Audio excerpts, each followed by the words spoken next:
السلام علیکم ورحمۃ اللہ وبرکاتہ۔ تو آج ہم روزوں کے درجات کے بارے میں سننے کی سعادت حاصل کریں گے۔ روزوں کے 3 درجات ہیں۔ نمبر 1 عوام کا روزہ، نمبر 2 خواص کا روزہ، نمبر 3 اخص الخواص کا روزہ۔ نمبر 1 عوام کا روزہ۔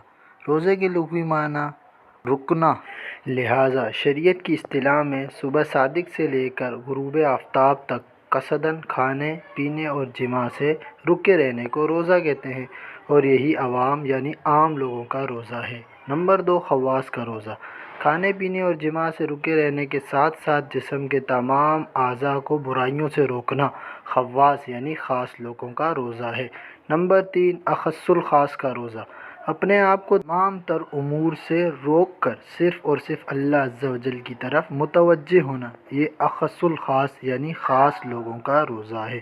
اگر آپ کو یہ ویڈیو اچھی لگی ہو تو ہمارا چینل سبسکرائب کریں۔ جزاک اللہ خیر۔